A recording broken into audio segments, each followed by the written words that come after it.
If everybody could please repeat after me. Om Namo Bhagavate Vasudevaya.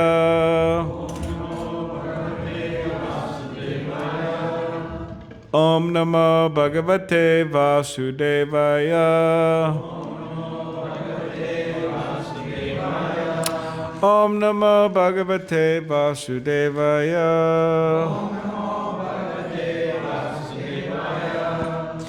All right.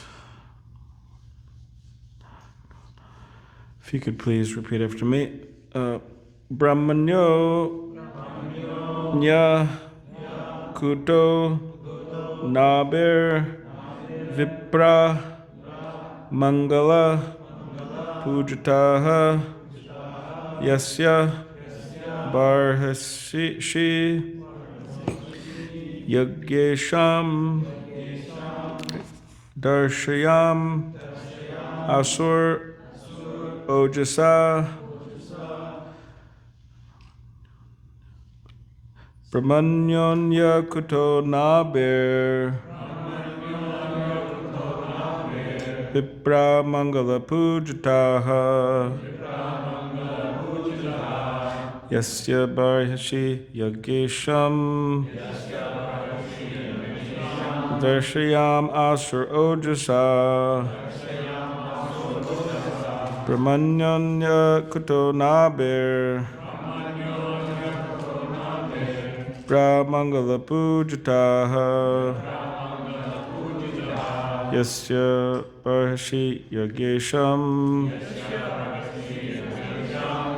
Darshayam Asur Ojasa Brahmanyanya Kuto Nabir Vipra Mangala Pujataha Yasya Barhashi Yagesham Darshayam Asur Ojasa. Anyone like to chant?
Any Vaishnavis would like to chant?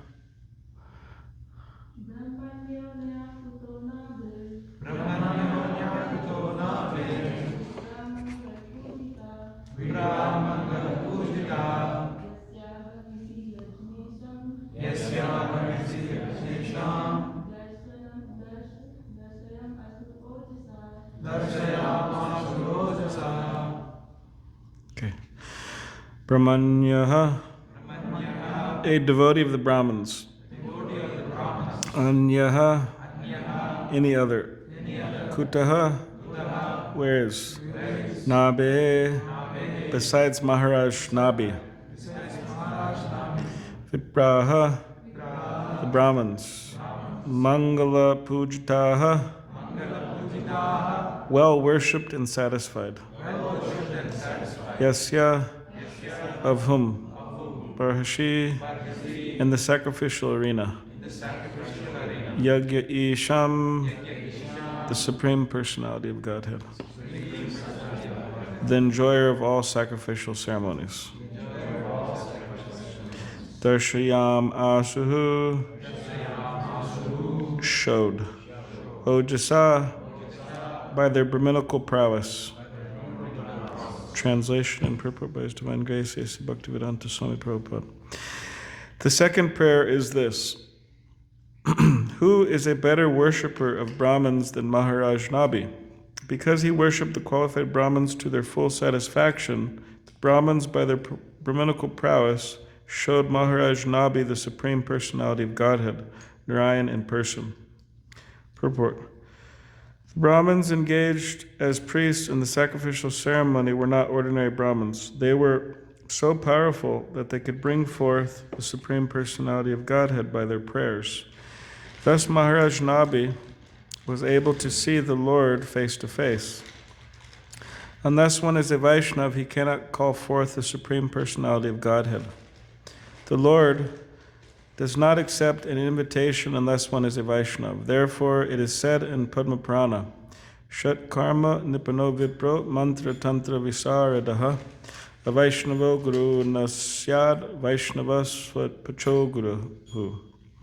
A scholarly Brahmin expert in all subjects of Vedic knowledge is unfit to become a spiritual master without being a Vaishnav.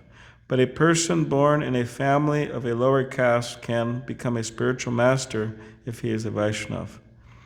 These Brahmins were certainly very expert in chanting the Vedic mantras. They were competent in the performance of the Vedic rituals, and over and above this, they were Vaishnavas. Therefore, by their spiritual powers, they could call on the Supreme Personality of Godhead and enable their disciple, Maharaj Nabi, to see the Lord face to face. Srila Vishwanath Chakravarti Thakur comments that the word ojasa means by dint of devotional service. Hare Krishna.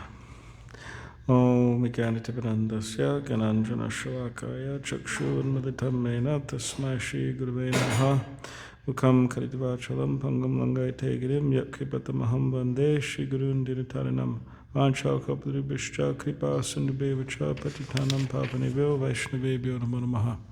Jai Shri Krishna Chaitanya Prabhu Nityananda Shri Advaita Gadadhar Shivasadi Gaur Bhaktivinoda Hare Krishna Krishna Krishna Hare Hare Hare Rama Rama Hare Hare. Translation one more time. The second prayer is this. Who is a better worshipper of Brahmins than Maharaj Nabi? Because he worshipped the qualified Brahmins to their full satisfaction, the Brahmins, by their Brahminical prowess, showed Maharaj Nabi the Supreme Personality of Godhead, Narayan in person.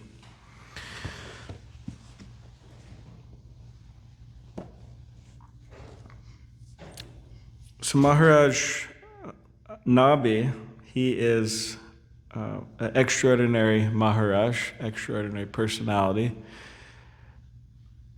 And we're hearing that these Brahmins were also extraordinary personalities. They weren't ordinary personalities. And similarly, we see throughout the Bhagavatam that there's so many amazing personalities. So many wonderful, saintly persons are there within the Bhagavatam.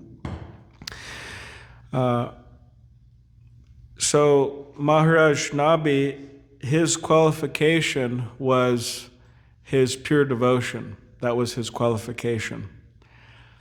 And we should always remember that Krishna, the Supreme Personality of Godhead, is not attracted by any of our material qualifications.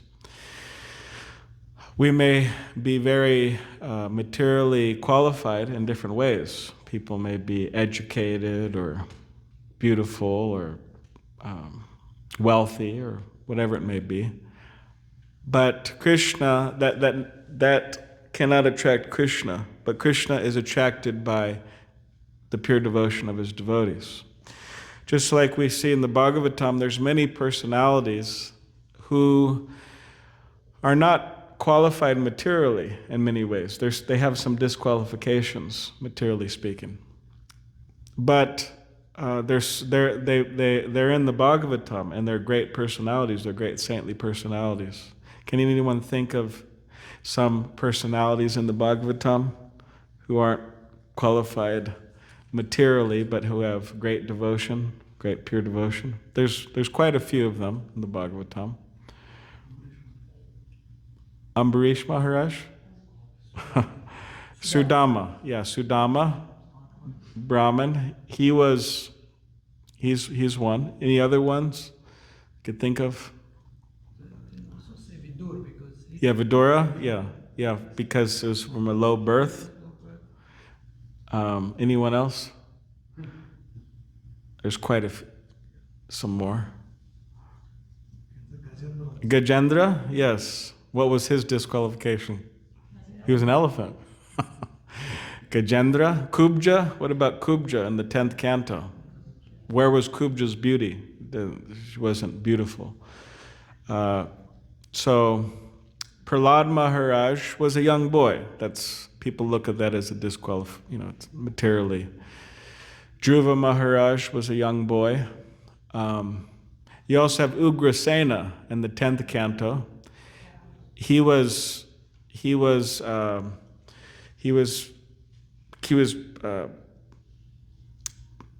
could say under the control of Kamsa.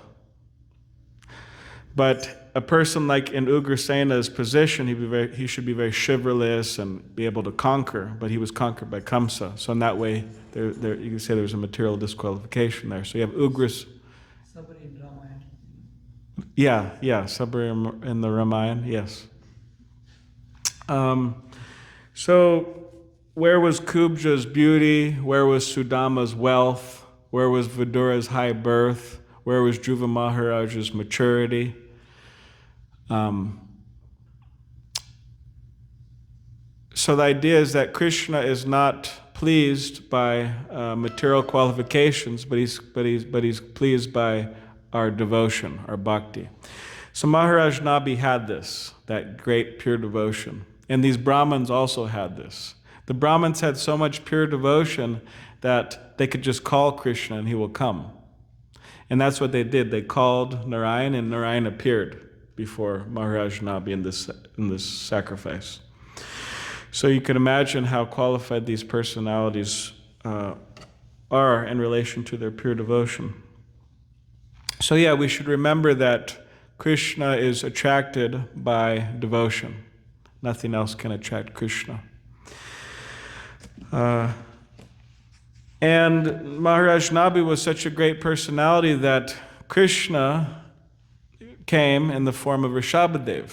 Rishabhadev is a incarnation of Krishna. Of course, when we think about these different incarnations of Krishna, we generally don't think about Rishabhadev. People think about, who do they think about? Ram, Matsya, Korma, Nrsingadev. Who else do they think about? Vishnu. They think about, yes, so many different, Vamanadev. They tend not to think about Rishabhadev. But he's incarnation. And so Maharaj Nabi left, and Rishabhadev was in charge. And Rishabhadev had 100 sons, quite a number of sons.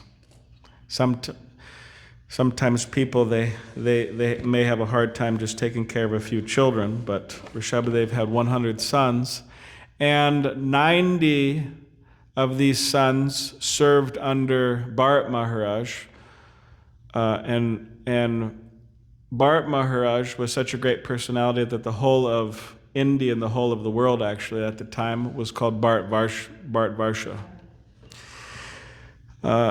So you have Bharat Maharaj, and then you have the 90 sons who served under him, and then you have 9 of these sons who became wandering mendicants. They're known as the Navayogendras.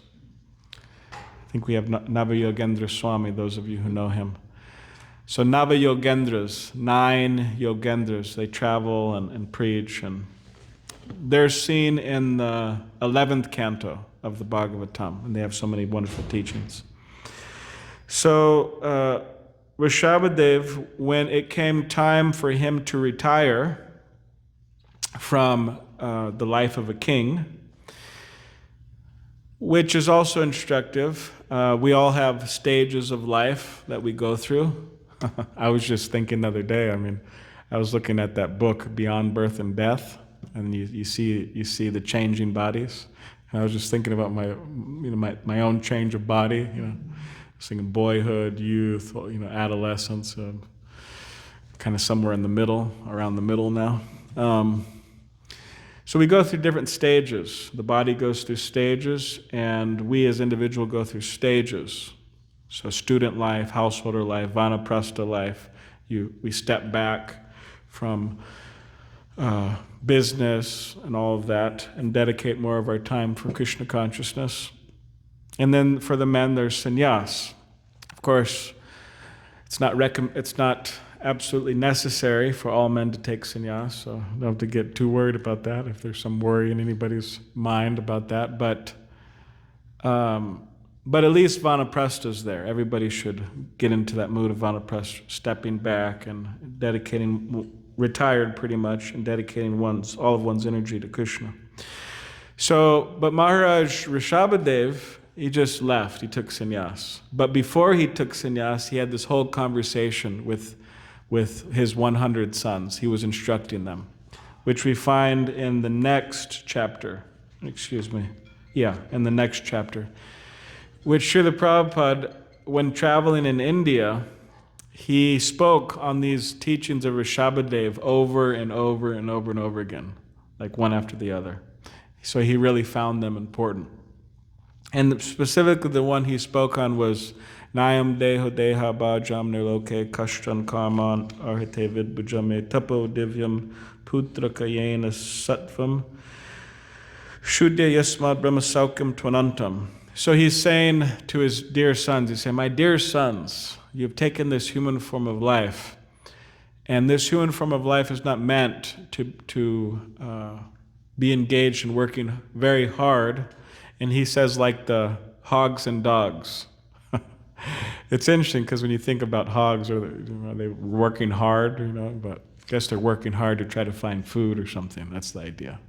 Like if you go to Vrindavan, there's plenty of hogs roaming around, and they're all looking, where's food, where's food. So in that way, they are working hard, looking for their food. So saying it's not meant to work hard like hogs and dogs who eat all types of terrible things, but it's meant for tapo divyam, divine austerity.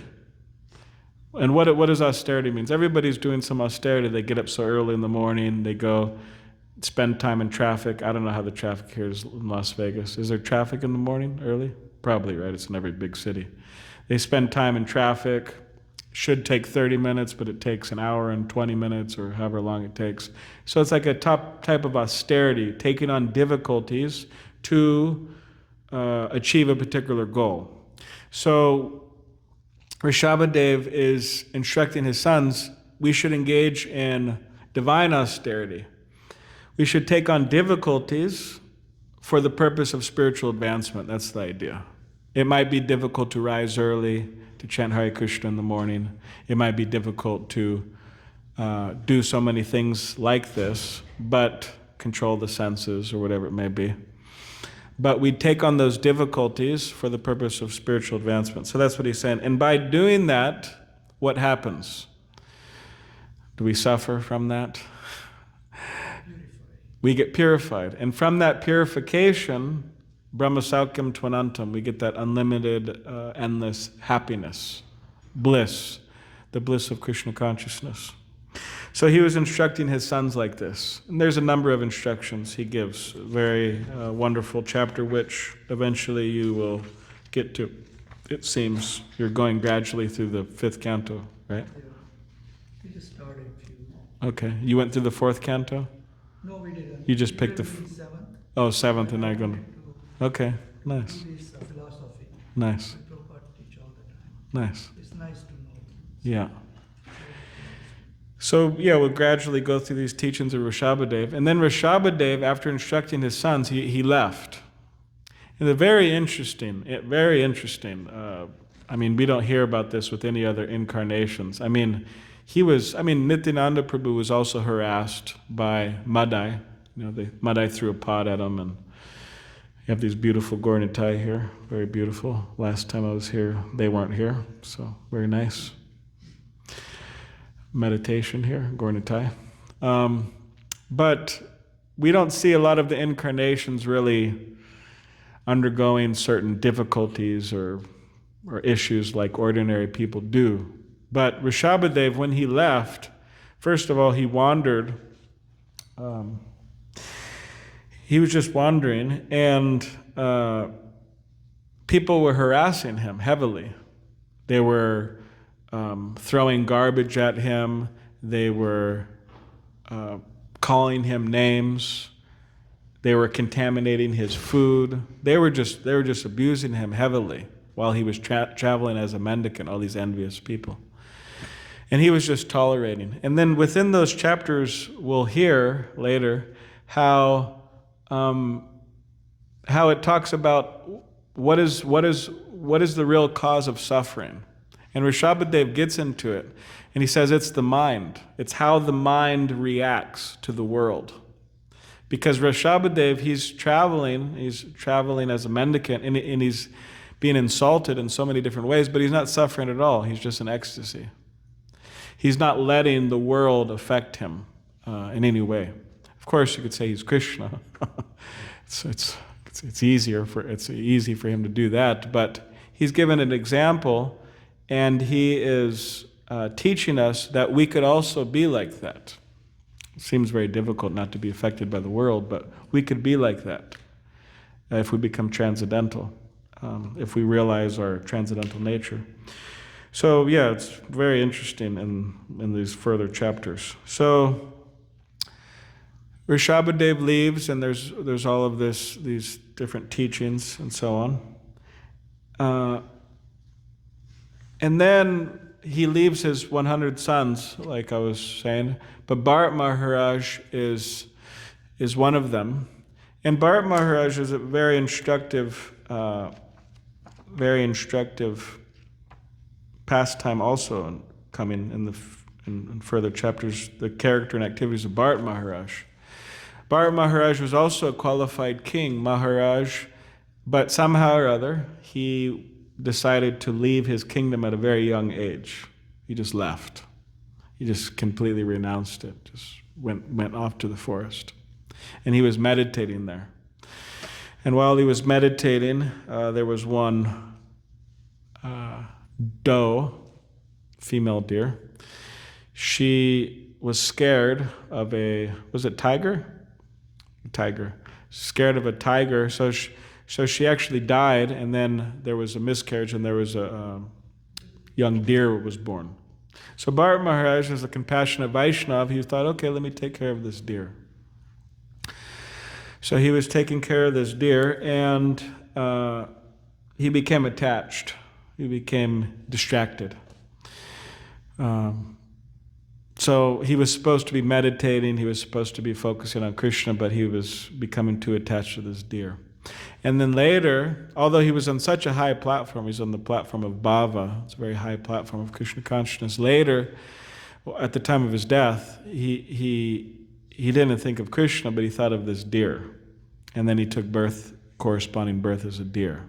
Of course, it's very interesting that he remembered his life, his previous life as Bharat Maharaj, although he was in the form of a deer. So he was staying away from the other deer. And he was spending time by the sages' ashrams, hearing the Bhagavatam, hearing the chanting, the holy name. And then that body expired, and then he'd take birth as Jad Bharat. And Jad Bharat, which we'll also hear about, amazing pastimes also. Jad Bharat, Jad means like dull or foolish or dumb, you could say. He was acting like that. His father would teach him, oh, you put your Brahman thread around your ear, when you're using the restroom or using the bathroom, whatever, you put your Brahman. So he would do it after he used the like that. He was doing everything backwards, everything wrong. But he knew he was doing it wrong. He was acting foolish because he didn't want to be bothered by people.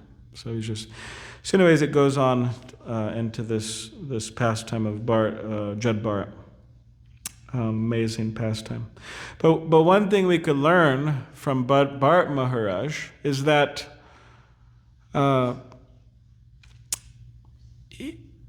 he became distracted by this deer, and we could become distracted by so many things as well. That's for sure. There's millions of things to become distracted by. You know how many apps there are these days? Does anyone know? You want to take a guess? Thousands. Millions. Oh, millions. Millions. Yeah, millions. Millions. Wow. Does anyone want to look it up, Prakash? How many apps are there these days? I think there's something like, 10 million or something? Something like that? We'll see. Maybe I'm exaggerating. There's a lot of apps. And people become distracted by those. It's just like the world of apps. It just provides so much. Whatever, this, that, so many things. Right here, we're in Las Vegas. Not everybody who lives in Vegas is attached to gambling, obviously, but some people like, using their money like that, trying to get something back for fun or to show how intelligent they are, whatever, with the 8.93 million apps. Okay. A lot of apps. But yeah, people gambling, for example. So you have an app, you could just gamble there, you don't have to go to the casino, you just, they'll take your money from your phone, Anyways, Hare Krishna. So there's so many things to become distracted by. So one thing that we learn, and it's a very important point, is that we should always associate with devotees, keep ourselves surrounded with devotees. Why? Because if Bharat Maharaj was with some devotees, the devotees would have told him, hey, Prabhu, you think you're getting a little too attached to this deer, and you need to focus, you need to meditate. They would have told him something. Naturally, because Vaishnavas are merciful, they would have said something. Or by Bharat Maharaj seeing their example, he would have thought, okay, I'm spending too much time with this deer. So either by Bharat Maharaj seeing the example of the devotees, or by them mentioning to him, he could have saved himself from this attachment. So it's very important to associate with devotees. They will save us in so many ways, so many times. So yes, pure devotion is what attracts Krishna. We all have our duties to perform. We all have our stages of life. And it's important that we realize our main duty is Krishna consciousness, and we do the right thing at the right time. And Rishabhadev's teachings of we should engage in austerity to become purified, to realize our transcendental nature of Brahmasakam Tvanantam, this unlimited bliss. And just as Bharat Maharaj carried his duties, or he performed his duties, he also took a step back when it was time to focus more directly on Krishna. And one of the main things we could learn from Bharat Maharaj is the importance of devotee association. We should always associate with the devotees. That will give us all success, provided we associate with them properly, the mood of service. All right, does anybody have any question or comment? Don't feel shy. Yes. Yes, you mentioned that Rishabhadev, he didn't mind suffering. He was transcendental to it. Yes.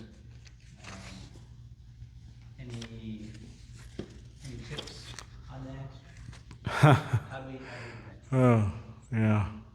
So the question is, Rishabhadev didn't mind suffering, so do I have any tips on that? Like not minding suffering? Any realizations? Yeah. How do we do that? Yeah. Yeah, it's interesting in life. There's a number of things that may come up that cause us suffering. People may have hard time at work. They may have a hard time with their family. They may have a hard time with their health. They may have a hard time with, sometimes amongst devotees even. Devotees have a hard time with each other, some at the temple or whatever it may be. And especially, when we have hard times. I mean, I've known a number of people who they were having a hard time at work. When they came to the temple, they were having a hard time. It's just so many difficulties were coming. But we should look at things in a positive way. We should look at them that, okay, well, difficulties are coming. Surprise, surprise, we're in the material world. That's what happens. Difficulties come. Just like everybody, I'm sure, is fully aware or partially aware of the raging fires in Los Angeles. People weren't planning for that. It just happened. And that's what Prabhupada says, samsara davana lita loka. They're not wanting the fire of material existence or the difficulties of material existence, but it comes on its own. Like bamboo friction in a forest, it starts a fire. Now, whether somebody started those fires or however they started, they're there, but the example still holds weight because people weren't expecting that and people didn't want that, but it came. So similarly, difficulties come. So what does a devotee do? What does a devotee do? They have an option. The best option is to take shelter of Krishna. The best option is just what can I do? Just take shelter of Krishna. Just like in the Bhagavatam, in the very beginning, Maharaj Prikit, as Srila Prabhupada says, he's in the very beginning of the Bhagavatam, and pretty much a disaster comes. It's a disaster. He's cursed to die within 7 days. And it's true. It's going to happen. It's going to happen. He's going to die in 7 days. So what does he do? He doesn't go to Las Vegas and waste all of his money or try to enjoy himself or whatever. What does he do? He goes to the bank of the Ganga and he just, now it's time to hear about Krishna. So he takes shelter of Krishna. So similarly, when we have difficulties in our life, which they will come, I mean, everybody has experience who's been around for some time, difficulties come. A devotee takes shelter of Krishna. So they just call out to Krishna. And we should take it as Krishna trying to get our attention. Krishna's trying to get our attention. So that's something. And yes? Yeah, you said that if you're suffering, if you're suffering, you're not reacting well to things. Now, in my personal life, I am suffering, and I am not reacting well to things. So, you said, I need to take more shelter in Krishna then. Yeah. To try to solve this situation. That's what I need to do. Yes. Take more shelter of Krishna. That will help us process the suffering. That will help us tolerate the suffering. That will help us. It doesn't mean that a devotee doesn't suffer. I mean, devotees suffer, but it will help us go through it without losing our minds pretty much. Because people lose their mind, dealing with suffering sometimes.